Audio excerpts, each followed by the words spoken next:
So, this was a question that someone posted in a spiritual forum that I am a part of, and I had to answer it as yes every time I sit down to do my practice. you know, I've been saying this for so many years that if you're doing these practices, meditation, Reiki, energy work, shamanic circles, journeying, all the things, and you're not actually having an experience, do something else. Um, I know this is a difficult thing for a lot of people to get just because we sort of feel like, well, I've been investing all of this time in my meditation practice, and so I don't want to give it up. And that's true. You shouldn't. You should be consistent with the work that you do to try to wake yourself up, to try to transcend or whatever. But if you're not transcending, if you're not waking up, if nothing is happening, then do something else, or at least try to reframe the activities that you're doing, and do something else between them. Like when I sit down to meditate, sometimes I don't feel comfortable unless I work out first. you know the Western mindset is so difficult, and the modern consciousness is so difficult these days because of the distractions that we have, even in a more conspiratorial type of way, with all of the beams and the electromagnetism that we're constantly bombarded with, and the, cell phone rays. All of these things are moving through us all the time, and they affect our consciousness, our hearts, our bodies in ways we cannot possibly understand at this point.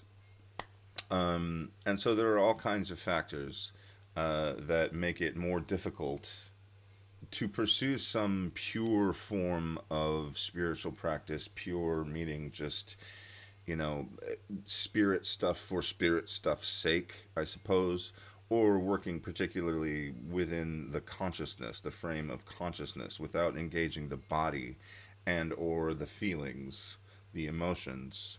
These are easier to work with for modern people, I think. But you might not get to a so all I want to say is that working within that framework, pure consciousness, a sort of high type of spirituality, like a yogic philosophy, and just practicing meditation. Sometimes it's not possible for people in the Western mindset, you know. And Western is a nebulous term at this point, or what, it encompasses everything. What is it? What I really mean is this sort of materialist scientific viewpoint or whatever. So, what I recommend, if you're not having spiritual experiences, if you're not having mystical experiences, is to do something else first. I talked about this. Sometimes I would sit down to meditate or even do energy work, and you just don't feel like it. You don't feel, you're just not feeling it that day. And a lot of other mystics, a lot of other thinkers from the East, when they came into the West and started teaching their things, started realizing that Westerners, I suppose Americans in particular, were much more difficult to get to do the things that they normally do. We don't want to just sit there and meditate for this intense amount of time because it's boring, first of all, and because we're just not used to that. There's just a different type of consciousness, and I think it takes different tools. Gurdjieff, who I really, don't care for as a person, and a lot of his stuff is very complex and extremely, convoluted and vague. It's like reading Crowley or something. You're just like, really, Queen? Um, but he had these like dances for people to do to physically engage the body, and like certain types of music to affect everyone in a specific way, to affect change within the physical matrix, and so that you could transcend that and have spiritual mystical experiences. A lot of people say, I think it was even Osho, whom I also don't care for that much, cult stuff, whatever. People are quoting him all the time these days, and it's like, you do realize cult stuff, sex things happened. I don't know. Different video. But he would also get people to just get up and shake things around, and physically engage, physically move, before you engage in something like meditation or energy work or whatever. So that's all I'm recommending as a sort of a key.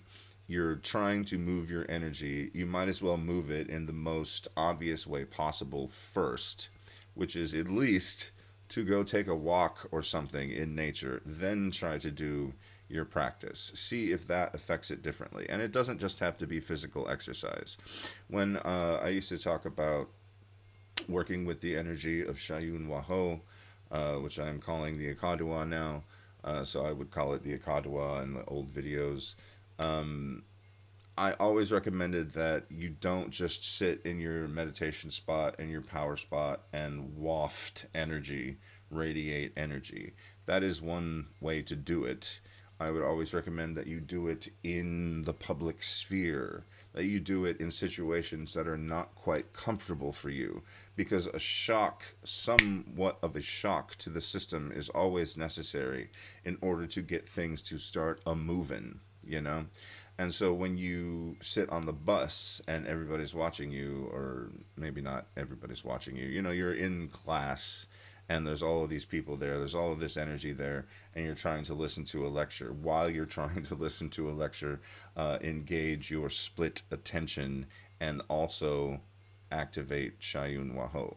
Activate Reiki if you want to, if that's what you work with. These are the ones that I talk about constantly next to each other just because people know Reiki. And try to do it that way. Do it while you're working out. Do it while you're walking through the city, you know, in places that are not conducive to spiritual practice or experience. That's the point. Do things that are every day and make them spiritual, and you will start unlocking some keys to actually have spiritual or mystical experiences. When it just comes down to it, coming back to what I said at the beginning of the video, I have spiritual experiences, mystical, unexplainable experiences by psychology or science or whatever, however you want to frame it, every time I practice. This is something that should be happening to you. You should not just be, oh, yeah, I guess I kind of felt the energy. Oh, yeah, I guess I feel a little more peaceful or in harmony or whatever. Also, it depends on what you're trying to accomplish, right? So, a spiritual experience for me might not be the same thing as a spiritual experience for you. And of course, it depends on your level of attainment, your level of spiritual virtue, the crap that you come with, either karmically or that you've, also karmically built up in this lifetime, that needs to be cleared out so that you can engage more fully with source or spirit or God or whatever. But everyone who is a spiritual seeker, I think, should be having fully engaged, transcendent, mystical, spiritual experiences. That is the whole point. And that's the whole point of me, of my stuff. That's why I constantly say, if it's not working, do something else, is to have an experience. That is the sort of new aeon's agenda, because so many of us would go to church and not have any experience besides getting sleepy. Or maybe the pastor or the person speaking says something that stirs you emotionally, it's emotionally engaging, and so you have an experience right there. Um, but that's not enough. I wanted to be blasted off into the cosmos, and so I don't need to go that far anymore. I've found peace with that and my own practice and where it takes me and what it does for me. But I still get into these states where, I am tranced out. I'm having mystical experiences. I'm aware of other things while I'm in the throes of my ecstatic shamanic practice, right? And then I piece it all back together and I center myself and I come back to reality, quote unquote. All right. So the last thing I'll say also is another component to me of the new age or the new aeon is using emotions in a positive way in order to connect to spiritual experiences. It really comes, I think, from the whole bhakti movement, which is a pretty recent movement in sort of Indian history, spiritual history, where it's bhakti and it means devotion and devotion and devotion and devotion to a singular object. If you can have that, what is devotion? It's an emotional thing. There's a huge emotional component. You can't just rote, sit down and do the ritual without actually connecting to this thing, whatever it is. If you're using a Western magical occult framework and you're trying to contact your daemon, how do you feel about your daemon? Inflame yourself in prayer is a phrase that comes from the Abramelin ritual. So prayer is not just a light thing. Bhakti, devotion, is not just a light thing. Worship, even if you want, I don't like the word worship, but that sort of comes into it too. Whatever the object is, you have to eventually start having a transcendent, connective, unifying experience with it, right? And so a way to do that is to be devoted to that thing. And devotion is not just continuing the ritual over and over and over and having a set schedule when you do this and you burn the incense and you do the oil and blah, blah, blah, blah. All of that is great and that can be part of it, but you want to be emotionally engaged while you're engaging in bhakti practices, in devotional practices, in practices of service. Perhaps you volunteer somewhere and help people out, which is great. Now, if you can bring that emotional, spiritual component into it while you're doing that thing, bam! Transcendent, spiritual, mystical experiences, all of it, all the time, always, already. Okay, I love you guys. And in case you didn't get the joke, shorts are an illusion. It's just because I can never make a video that is actually a short. So yeah, I'm doing my own thing. That's what that means.